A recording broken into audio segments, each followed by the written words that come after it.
Good morning. The old North Carolina Yearly Meeting used to be the oldest NGO, or non-governmental organization in this state, and one of the oldest in the country. But now, since the effective demise of our yearly meeting 6 years ago, North Carolina Yearly Meeting Conservative, which parted ways with the main body of the now defunct yearly meeting 120 years ago, has these honors. The two yearly meetings met jointly for their 300th annual sessions in 1997. It was the first time, and ultimately the only time, they had done so since 1972, and the joint sessions then honored the 300th anniversary of George Fox's visit to North Carolina in 1672. At one of those workshops that week, a woman from Fayetteville meeting wanted the two yearly meetings to do something to protect Atlantic Beach, presumably the one in South Carolina, near North Myrtle Beach, from real estate development. During the Jim Crow era, Atlantic Beach, South Carolina, which is often nicknamed the Black Pearl, was one of the few places where African Americans could go for a seaside vacation, certainly one of the few in the South anyway. The problem with the whole suggestion surfaced when I asked one of those inconvenient questions. Had anybody from Atlantic Beach actually asked us for help? The answer was no, they hadn't. In that case, I said, we should stay out of it. Now, don't get me wrong. It wasn't that helping protect Atlantic Beach from development was ever a bad idea per se. If there's anybody who's sympathetic to the idea of people preserving their heritage, it's me.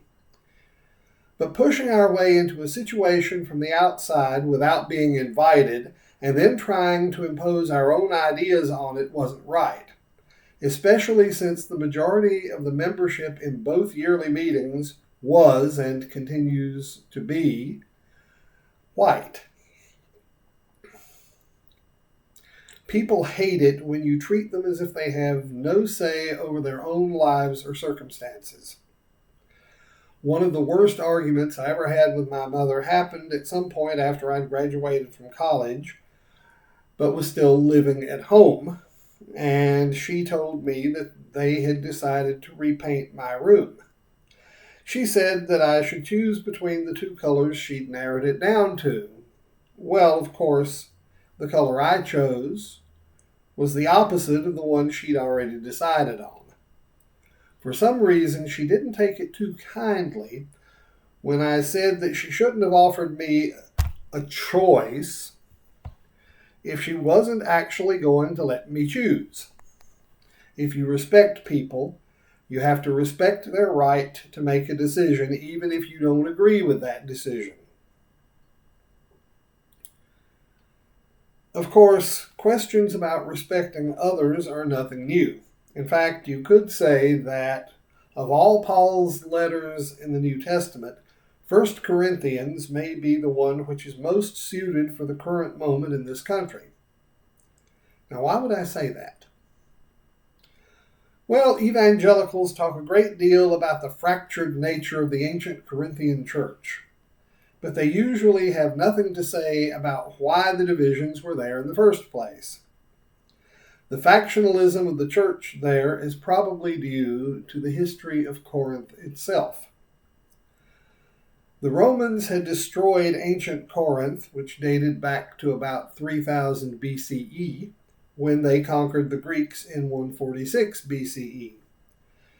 The site was almost totally deserted for the next century, until Julius Caesar refounded the city as a Roman colonia just before his assassination on the Ides of March in 44 BCE. According to the article on Corinth in Volume 1 of the Interpreter's Dictionary of the Bible, quote, the colonists seem to have been freedmen from Italy, with whom soon Greeks and Orientals, in other words, people from the eastern part of the Roman Empire, including many Jews, were mingled. End quote. Let that sink in for a minute. The original colonists of Roman Corinth seem to have been formerly enslaved people from Italy. Given the date, the oldest of them probably remembered at least something about the slave revolt under Spartacus, which had happened, no more than a generation before. By the time Paul arrived in Corinth, nearly a century after it was refounded by Caesar, 4 or 5 generations had gone by. What were the Corinthians like by Paul's time? Now, I realize that the Roman Empire was a completely different civilization a very long time ago, but there will be points of similarities between their situation and ours. Think of the tensions we've seen as the descendants of the formerly enslaved people in this country have struggled to define and assume their rightful place in our society, especially in recent decades. Now look at this passage from the first chapter of 1 Corinthians. It has been reported to me by Chloe's people that there is quarreling among you, my brethren. What I mean is that each one of you says, I belong to Paul, or I belong to Apollos, or I belong to Cephas, or I belong to Christ. Is Christ divided? Was Paul crucified for you, or were you baptized in the name of Paul? Paul is concerned enough about this divisiveness in the church that he returns to the subject several times over the course of 1 Corinthians.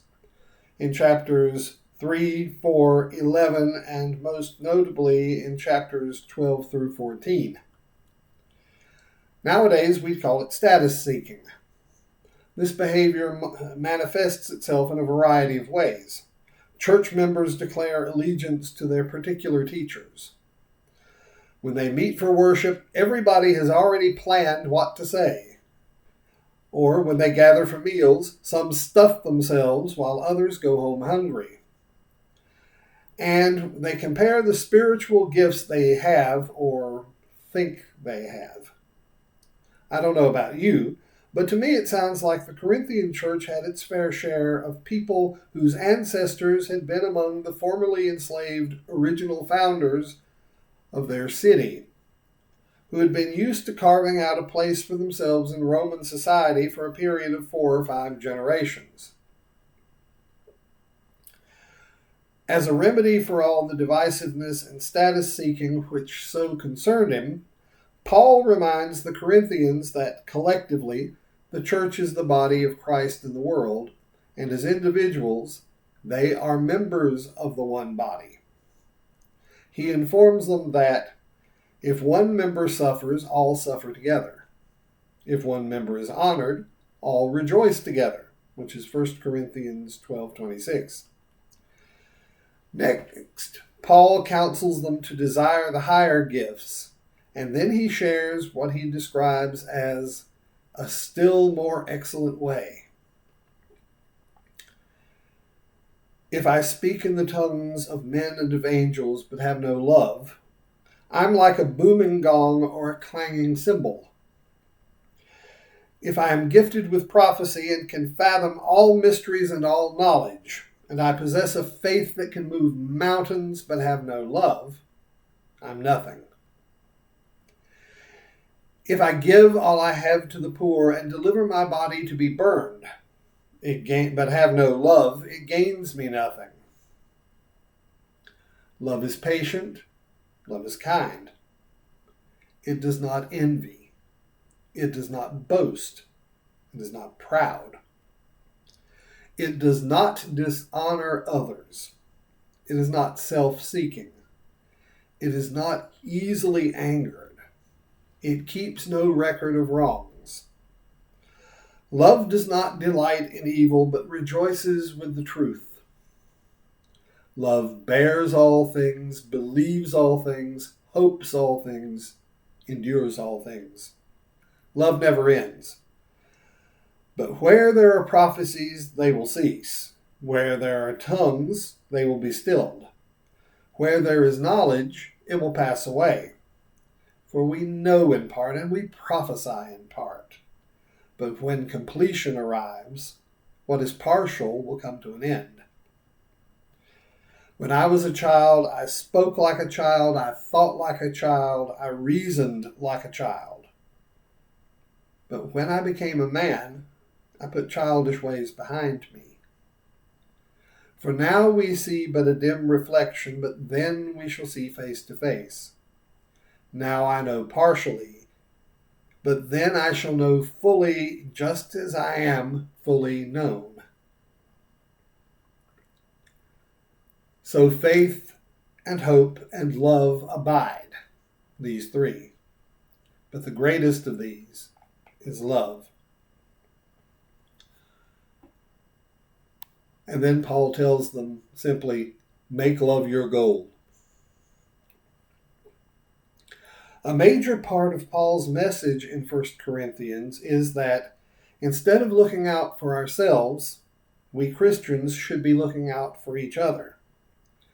If one member suffers, all suffer together. If one member is honored, all rejoice together. In other words, love isn't just a sentimental feeling.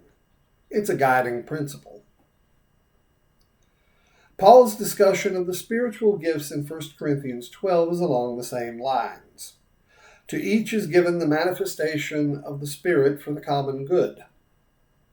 1 Corinthians 12:7.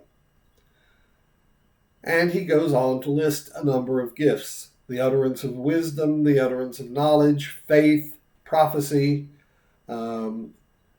teaching, healing, the working of miracles, speaking in tongues, the interpretation of tongues, the discernment of spirits, and so on. Now, I don't think that is an exhaustive list by any means, but it's a good place to start.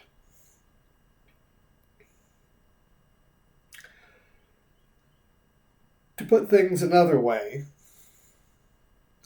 your gifts are meant to give away, which is a line from one of the songs in the animated feature film Joseph, King of Dreams. A Quaker approach would be to ask a query or two as a spur to self-reflection. So I'm going to leave you with these two. What are your spiritual gifts?